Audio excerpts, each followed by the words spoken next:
What up? Watching another episode of Dallas Ebonics where we talk black. And so I wanted to talk a little more in depth about the NFAC, the Not Fucking Around Coalition. I want to talk more about them because I did a little more research. A lot of the research I had done in the beginning was a lot of the media and what they had to say about it. But after doing my own research about the leader, Grandmaster Jay, and what his goals are with the organization, I just want to share that with y'all so that way we can dispel a lot of those misconceptions that the media has out there about him. So I think that we really we can't go into the game afraid to associate ourselves with certain groups because they may be quote unquote radical or whatever, but you don't have to agree with everything that they with to still support the man. You know what I mean? You don't have to agree with every single aspect of his life to support him. So we can get that out the way. I still feel like armed resistance against the American power structure is a losing battle. However, a black militia can be beneficial to us if he had help. And so what I'm saying, if we had people in the community that was opening businesses or people that was giving grants, you know, some of these millionaires and billionaires we got that was giving grants to people to open up businesses, and I'm talking about the everyday people to open up businesses, and once we open up those businesses, we have the black militia group there to defend our businesses, because if y'all want to recreate Black Wall Street, we're going to have a black militia. So it's not like we don't need him. We can't sit there and play games like we don't need him. We need a line of defense. Yeah, we need that. And so I think that him or that particular group, the NFAC, partnering up with another group that was building up the community makes both of them that much more powerful and important. But if all y'all doing is running to individual acts of racism, then that's not empowering black people, you know. So I just want to go through a couple things that the NFAC is doing and where, you know, the leader of that Grandmaster Jay, where his mindset is at. So check me out. We got, so recently he pulled up to a rally in Kentucky to demand justice for Breonna Taylor, who we know has been dead for months now and still has not gotten no justice. The police that murdered her, or I done seen pictures all online. They out at the beach. They out there hanging. They chilling. We want justice for Breonna Taylor. Period. That nothing else that we talking about really matter. We need justice for Breonna Taylor, and so we need people that's gonna get out there and that's gonna speak that. That's gonna demand that. Yeah, we need that. Especially when they coming out there, they got guns, they structured, they organized, they confident, not afraid. We need that kind of energy. Yeah, we need that. So I support stuff like that. And we need other groups that are down with that to come out and support that, you know. And he talked about the media trying to create these misconceptions about him and trying to sway, you know how they do, try to sway the masses against him. They have a history of doing that. No, they do that. They did it with Huey P. Newton. They did it with Fred Hampton. They did it with Farrakhan, and they're doing it with him. They love painting a negative picture of those of us who know how to organize. You know what I'm saying? And we have to, as black people, be on code. We got to understand it doesn't matter what other people tell us to think about them. What do we think about them? We know white supremacists and the media are scared of this organization, which is why they go out of their way to discredit him. So we know that if they retaliate, meaning the KKK, if they retaliate against him, they're not going to retaliate against the organization. Nah. They're going to leave that for the American power structure. They're going to retaliate against everyday regular citizens in the street. And that's what's dangerous, because we know that they don't run up on the gangster ones. They don't run up against those that ain't afraid of them. They go against the ones that they feel like are easy targets.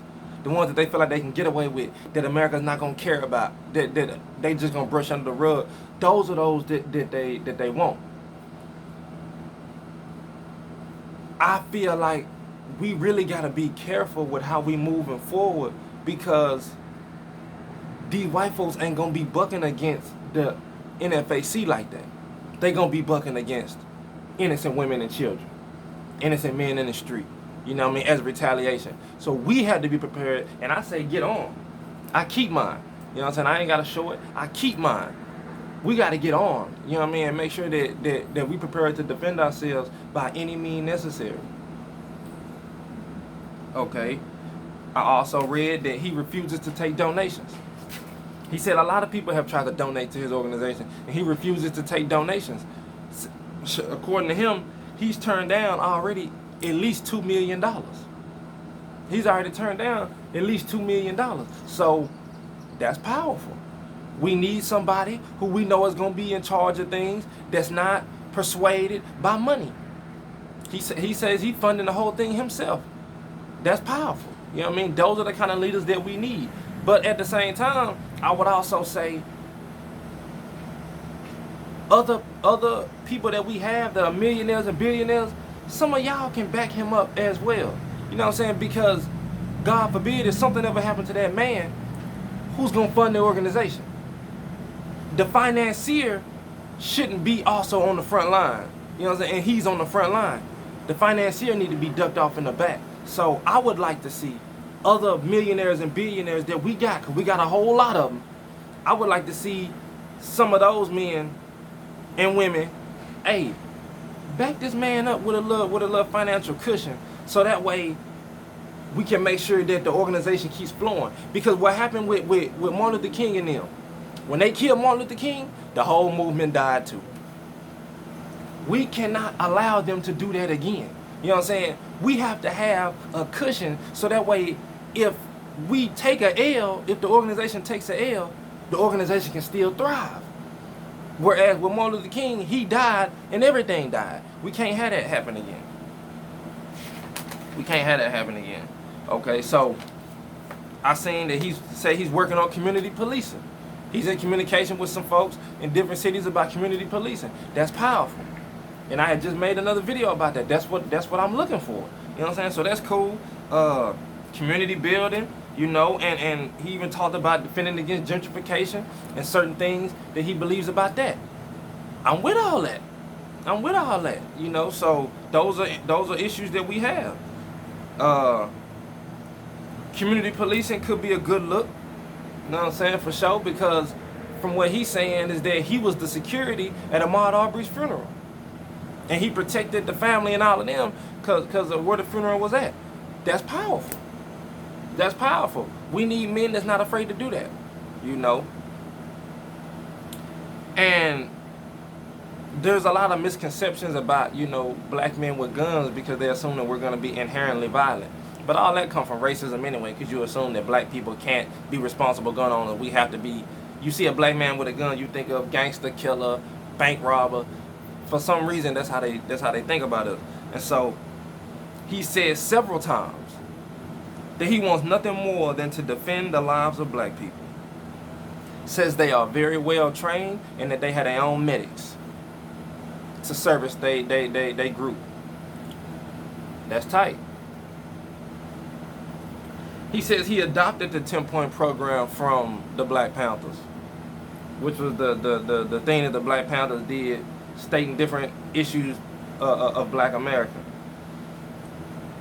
He adopted the 10-point program from the Panthers and has a community program built in, but is not a branch of the Black Panthers. The NFAC is its own individual group, but I like how they're assertive, like the Black Panthers. He admits that they knocked on the door of William Bryan, which we know is the man that recorded the murder of Ahmaud Arbery. He said they knocked on his door. That's powerful. That's powerful. And those are the kind of things that us as black people need to see. We need to see black people in a position of power. We need to see black people in a position of to make demands. You know what I'm saying?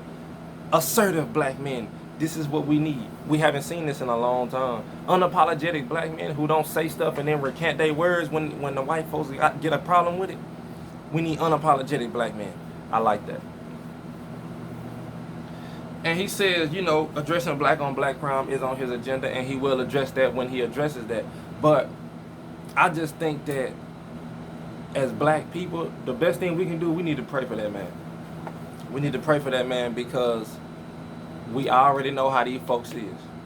We know how these folks is. We need to pray for his protection. We need to pray that God keeps that man and elevates him and progresses his movement, you know, because we don't have that many black leaders. Unapologetic black leaders with power and organization skills that's not running around here with signs talking about respect us.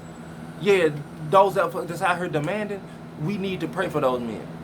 We need to pray for the Louis Farrakhan's of the world. Pray for the Grandmaster Jays of the world. You know what I'm saying? We got to pray for the Tamika Mallory's of the world. We need these people to maintain their progression. We need to see this, bro, because if they just start getting rid of our leaders like they did in the 50s and the 60s, bro, like, we don't have time to shake back like we did before. The time is now. The time is now, so I really want to see us all on the same page and on one accord. And I support everything they doing. You know what I'm saying? I support every aspect of the movement, and I want to see how far that this is going to go. So, holla at me.